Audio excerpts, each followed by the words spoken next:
ബബിത, BJPയുടെ അധ്യക്ഷന്മാരൊന്നും വലിയ രീതിയിൽ ശോഭിച്ചിട്ടില്ല എന്നാണ് പല വിമർശകരും പറയുന്നത്.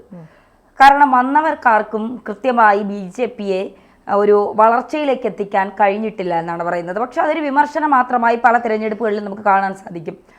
അത്തരത്തിൽ BJPയുടെ ഇപ്പോൾ K. സുരേന്ദ്രൻ വരെ എത്തി നിൽക്കുന്ന ഓരോ അധ്യക്ഷന്മാർ എല്ലാവരും പ്രമുഖരാണ്, സാത്വികരാണ്, വിമർശനങ്ങളെ ചിരിച്ചുകൊണ്ട് നേരിടുന്നവരാണ്, പാർട്ടി പ്രവർത്തനത്തിന് ജീവിതവും ജീവനുമൊക്കെ ഒഴിഞ്ഞു വച്ചിരിക്കുന്നവരാണ്. അപ്പോൾ ഇവരെ പോലുള്ളവർക്ക് കൃത്യമായി പ്രവർത്തിക്കാൻ കഴിയാതെ വരുന്നത് എന്തുകൊണ്ടാണ്? നമ്മളൊരു 4 ടേം പുറകോട്ട് പോയാൽ മതി. കുമ്മനം രാജശേഖരൻ, അല്ലെങ്കിൽ അതിനുശേഷം വന്ന ശ്രീധരൻ പിള്ള, അതിനുശേഷം വന്ന K. മുരളീധരൻ, അല്ലെങ്കിൽ അതിനുശേഷം വന്ന ഇപ്പം നമുക്ക് K. സുരേന്ദ്രൻ, ഇവർ വരെയുള്ളവരിൽ ആരെങ്കിലും മോശക്കാരാണെന്ന് നമുക്ക് പറയാൻ പറ്റും? ഇല്ല. അവരവരുടേതായ മേഖലകളിൽ പ്രാവീണ്യം തെളിയിച്ചവർ തന്നെയാണ്, അല്ലേ? അതെ. അതെന്തായാലും മാറ്റമില്ലല്ലോ. കാരണം ഒരു മാധ്യമപ്രവർത്തക എന്നുള്ള രീതിയിൽ നമ്മളെല്ലാം ഇവരുമായിട്ട് സംസാരിച്ചുകൊണ്ടിരിക്കുന്നത്. ഇവരെല്ലാം വ്യക്തമായിട്ട് പാർട്ടിയിൽ താഴെത്തട്ടിലുള്ള എല്ലാ പ്രവർത്തകരുമായിട്ട് കമ്മ്യൂണിക്കേറ്റ് ചെയ്തു പോകുന്ന നേതാക്കന്മാരാണ്. ആർക്കും പെട്ടെന്നൊരു സ്ഥാനത്തേക്ക് വന്നു എന്ന് പറഞ്ഞ് ആർക്കും ബന്ധപ്പെടാൻ കഴിയാത്ത നേതാക്കന്മാരല്ല BJPയിലുള്ളത്. അതിൽ നമുക്ക് സംശയമില്ലാത്തതാണല്ലോ. പിന്നെ ഇനി എവിടെയാണ് ശോഭ തെളിയിക്കില്ല അല്ല എന്ന് പറയുന്നത്? അത് മനസ്സിലായില്ല. അല്ല, ഈ പല മാധ്യമങ്ങളും ഇപ്പം നമ്മൾ ഉൾപ്പെടെയുള്ള മാധ്യമങ്ങൾ പലപ്പോഴും നിശ്ചിതമായി K. സുരേന്ദ്രനെ വിമർശിക്കാറുണ്ട്. വിമർശനം എന്ന് പറയുന്നത് ഇപ്പൊ പാർട്ടി നന്നാകണം, വളരണം എന്ന് ആഗ്രഹിക്കുന്ന ഒരു വിമർശനമുണ്ട്, പാർട്ടിക്കെതിരെ നിന്നുകൊണ്ട് സംസാരിക്കുന്ന ഒരു വിമർശനമുണ്ട്. മാധ്യമങ്ങൾ ഇത് രണ്ടും എടുക്കുന്നവരാണ്. BJP എന്ന പാർട്ടി ഇല്ലാതാവണം, അതിനുവേണ്ടി വിമർശിക്കണം എന്ന് തീരുമാനിക്കുന്ന ഒരു വിഭാഗം മാധ്യമങ്ങളുണ്ട്. BJP നന്നായി വരണം, BJP കേരളത്തിൽ തഴച്ച് വളരണം എന്നാഗ്രഹിക്കുന്ന ഒരു വിഭാഗം മാധ്യമങ്ങളുണ്ട്. അപ്പോൾ ഈ 2 മാധ്യമങ്ങളും കൂടി ചേർന്നുകൊണ്ട് ഒരു അറ്റാക്ക് BJPക്കെതിരെ നടത്തുകയാണ്. നന്നാവണമെന്നും നശിച്ചിനി വളർന്നു വരരുത് എന്ന് പറഞ്ഞുകൊണ്ടും ഇവർക്കിടയിൽ പിടിച്ചു നിൽക്കാൻ പലപ്പോഴും BJP ബുദ്ധിമുട്ടുന്നതായി തോന്നിയിട്ടുണ്ട്.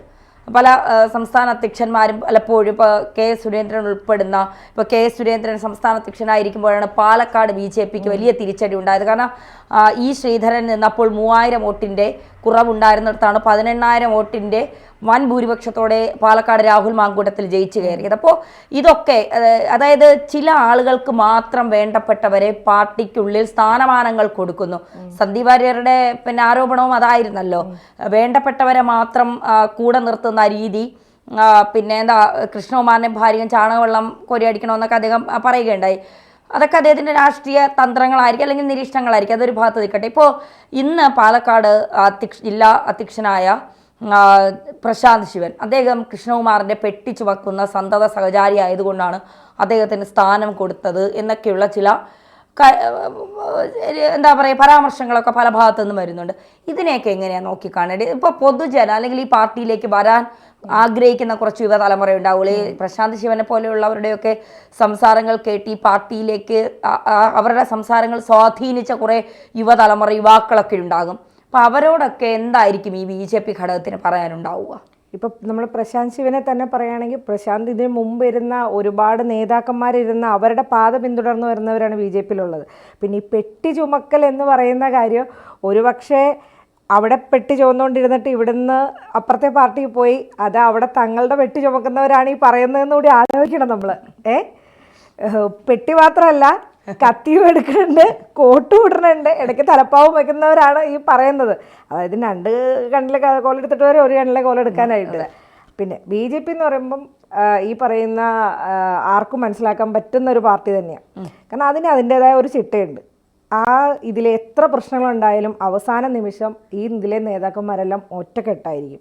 ഇലക്ഷനോ അല്ലെങ്കിൽ മറ്റെന്ത് പ്രക്രിയ വന്നാലും അത് ഒന്നിച്ച് ഒരു സമവായത്തിലെത്താൻ എന്നും BJPക്ക് പറ്റിയിട്ടുണ്ട്. ഇപ്പോൾ എത്ര പ്രാവശ്യം നമ്മൾ ചാനലുകളിൽ തന്നെ K. സുരേന്ദ്രനെ മാറുന്നു എന്ന് പറഞ്ഞു, എന്നിട്ട് K. സുരേന്ദ്രൻ മാറിയ ഇല്ല. പക്ഷെ അതെന്ന് ഇത് നന്നായിട്ട് മോണിറ്റർ ചെയ്യുന്ന, അതായത് K. സുരേന്ദ്രൻ എന്ന് പറയുന്ന വ്യക്തി ഇവിടെ എന്ത് ചെയ്തു, അല്ലെങ്കിൽ അദ്ദേഹം ഇരുന്ന കാലഘട്ടത്തിലാണ് ഇന്നിവിടെ ഒരു MP ഉണ്ടായത്. ഒരിക്കലും സുരേഷ് ഗോപി എന്ന് പറയുന്ന വ്യക്തിയുടെ മാത്രം വിജയമല്ല അത്.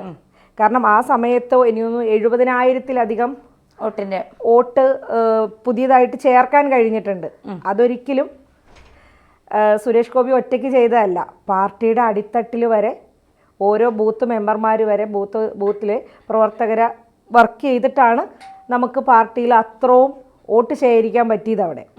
അത് നമ്മൾ മനസ്സിലാക്കണം. എന്താ അതുകൊണ്ട് ഒരിക്കലും നേതൃത്വത്തിൻ്റെ ഇതില്ലാണ്ട് സുരേഷ് ഗോപി എന്ന് പറഞ്ഞ വ്യക്തി ഒരിക്കലും അവിടെ ഉയർന്നു വരില്ലായിരുന്നു, സപ്പോർട്ട് ഇല്ലായിരുന്നെങ്കിൽ.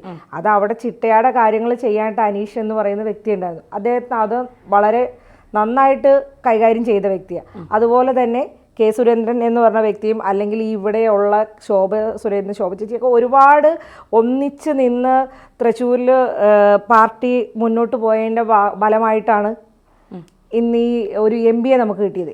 ഇവിടുത്തെ മാത്രം നമ്മൾ നോക്കണ്ട, ചേലക്കരയിൽ നോക്കൂ. അതെ, ചേലക്കരയിലും ഇതുപോലെ വളരെ കറക്റ്റായിട്ട് പാർട്ടി ചെയ്ത ഒരു വോട്ടിൻ്റെ ശതമാനം നോക്കുമ്പോൾ ഇന്ന് അവിടെ ചേലക്കര എങ്ങനെയാണ് നിൽക്കുന്നത്? അത് എല്ലാ ജില്ലകളിലും അതിപ്പോൾ വയനാടാണെങ്കിൽ പോലും, വയനാട് പ്രിയങ്ക ഗാന്ധി 3, 4, 7 ലക്ഷം എന്ന് പറയുന്നതല്ലാണ്ട് വോട്ടിൻ്റെ ഒരു ബേസ് നോക്കുവാണെങ്കിൽ എന്നും BJP തന്നെ അവരുടെ കരിയോഗ്രാഫ് ഉയർത്തിക്കൊണ്ട് വരാൻ കഴിഞ്ഞിട്ടുണ്ട്.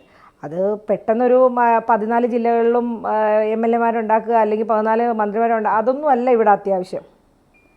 പാർട്ടിക്ക് അതിൻ്റെതായ ഒരു ചിട്ടയുണ്ട്, അതിനനുസരിച്ച് വർക്ക് ചെയ്യുന്നുണ്ട്. ഓരോ അടിത്തട്ടിലെയും പ്രവർത്തകർ വർക്ക് ചെയ്ത് മാത്രമാണ് പാർട്ടി ഉയർന്നു വന്നത്.